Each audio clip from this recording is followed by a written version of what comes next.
Hi hello నమస్తే welcome to my channel. నువ్వుంటే నా జతగా సీరియల్ అయితే ఇప్పుడు చాలా సస్పెన్స్గా మారిందనే చెప్పాలి. సో అసలు మిథున అయితే ఎక్కడా కనిపించట్లేదు సీరియల్లో.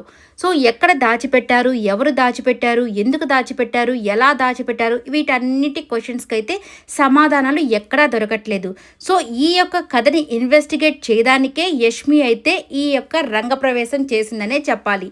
సో ఒక స్పెషల్ క్యారెక్టర్ని ఒక పోలీస్ ఆఫీసర్గా తనని పెట్టారు అంటే ఈ కథ అంత సామాన్యమైనదైతే కాదు. ఎందుకంటే ఇక పోలీస్ అంటే పవర్ఫుల్గా అన్నిటి గురించి ఎంక్వైరీ చేయాలి కదా. అలాగే చేసి ఆ అమ్మాయిని అసలు ఏమైపోయిందా కొత్త ఊరికి తీసుకొచ్చి మరి ఇక్కడ ఎవరు ఈ అమ్మాయిని కిడ్నాప్ చేశారా లేకపోతే ఏమైపోయిందని కనిపెట్టి తన బాధ్యతగా ఇద్దరిని కలిపి ఈ యొక్క సీరియల్లో నుంచి యష్మిని అయితే తీసేస్తారు. సో అప్పటి వరకు యష్మి అపీరెన్స్ అయితే కంపల్సరీ ఉంటుంది కథలో. ఇక వచ్చేసరికి ఒక పవర్ఫుల్ పోలీస్ ఆఫీసర్గా తన అయితే సూపర్గా చేస్తుందనే చెప్పాలి. ఒక మంచి పాజిటివ్ క్యారెక్టర్ అయితే ఇచ్చేశారు.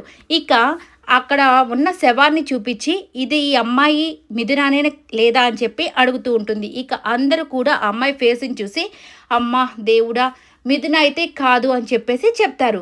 ఇక అందరూ చాలా రిలాక్సింగ్గా కొంచెం ఊపిరి పీల్చుకున్న టైంకి ఇక దేవా దగ్గరకు వచ్చి యష్మి అయితే చెప్తుంది.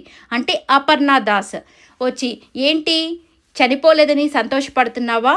అసలు నీ హస్తమే ఉందని నాకు అనిపిస్తుంది. నిజంగా నేను నీకు ఎంక్వైరీ చేయడం మొదలుపెట్టాను నీ గురించి. సో నువ్వే తనని ఏదైనా చేసుంటావా అని చెప్పి చాలా గట్టిగా అయితే అడుగుతూ ఉంటుంది. ఇక దేవా వచ్చేసి నేనెందుకు చేస్తాను మేడం, తనను బ్రతకాలని నేను కోరుకుంటున్నాను.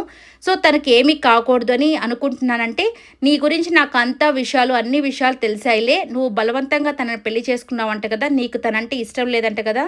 సో కాబట్టి నువ్వే చేసుంటావు. నిజంగా నా ఎంక్వైరీలో కానీ నువ్వు కానీ ఇది చేసావు అని తెలిస్తే ఇక చూసుకో నీ ఊహకే నేను అప్పగిస్తున్నాను, నిన్నేం చేస్తాను అని చెప్పేసి ఒక గట్టి వార్నింగ్ అయితే ఇచ్చేస్తుంది మన యష్మి. సో దాంతో ఇక దేవా అయితే ఏంటి ఈ మేడం ఇలా అంటున్నారు, నేనేం చేశాను అని చెప్పేసి చాలా బాధపడుతూ ఉంటాడు. సో ప్రతి ఒక్కరూ దేవానే అనుమానంగా చూస్తూ ఉంటారు, అవమానిస్తూ కూడా ఉంటారు. ఎందుకంటే ఇప్పటి వరకు మిథునాని ఎప్పుడు కూడా ప్రేమించలేదు, తనతో ఎప్పుడు సరిగా మాట్లాడలేదు. కాబట్టి ప్రతి ఒక్కరి అనుమానము దేవానే ఏదో చేసి ఉంటాడు అని అందరూ అనుకుంటున్నారు. అలాగే పోలీస్కి చెప్పింది కూడా దేవానే ఒక రౌడీ అని, అలాగే తన భార్య అంటే ఇష్టం లేదని, బలవంతంగా పెళ్లి చేసుకుంటాడని ఇవన్నీ విన్నా ఇక అపర్ణ దాస్ అంటే మన యష్మి వచ్చేసి దేవా మీద అనుమానంతో అయితే ఇక అసలు ఈ కథ ఎట్లాగా తీసుకొని రావాలి, సో కథ ఎట్లాగా మనము చేయాలి అని చెప్పి ఆలోచనలు అయితే పడుతుంది. ఇక మంచి ఎంక్వైరీని అయితే స్టార్ట్ చేయబోతుంది. ఇక ముందు రోజుల్లో యష్మి పర్ఫార్మెన్స్ పీక్స్లో ఉంటుందని నాకైతే అనిపిస్తుంది.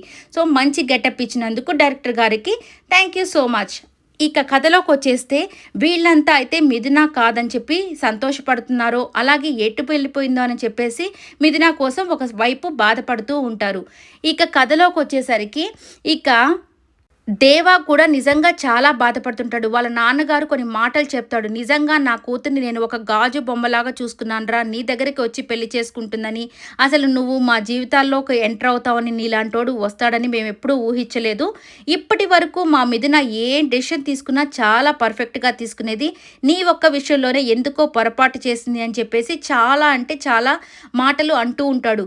నిజంగా నా కూతురు కానీ చనిపోయింటే ఈరోజు నేను కూడా చనిపోయిండేవాడినని ఒక తండ్రి తన కూతురు గురించి పడే ఆవేదన దేవా చూసినప్పుడు నిజంగా తన కంట్లో కూడా కన్నీళ్ళు వచ్చేసి తాగుతూ తనైతే అనుకుంటుంటాడు, నిజంగా నేను ఎంత పొరపాటు చేశాను, మిథునాకేం కాకూడదు అని చెప్పి తను కూడా చాలా అంటే చాలా బాధపడుతూ ఉంటాడు. సో నిజంగానే అర్జున్ యొక్క పర్ఫార్మెన్స్ కూడా నిజంగా చాలా న్యాచురల్గా చాలా బాగా అనిపిస్తుంది. ఇప్పుడు తండ్రి కొడుకులు కూడా కలిసిపోతున్నారు. అర్జున్ను మంచివాడు, వాడు కూడా రియలైజ్ అవుతున్నాడని వాళ్ళ నాన్న కూడా తెలిసి ఆయన కూడా బాధపడుతుంటాడు. ఇక మిథున కనపడడం మాత్రమే ఆలస్యం. ఇంకా ఈ కుటుంబాన్ని మొత్తం దగ్గర చేయడానికి ఇక పోలీస్ కూడా ఖచ్చితంగా ప్రయత్నం అయితే చేస్తుంది.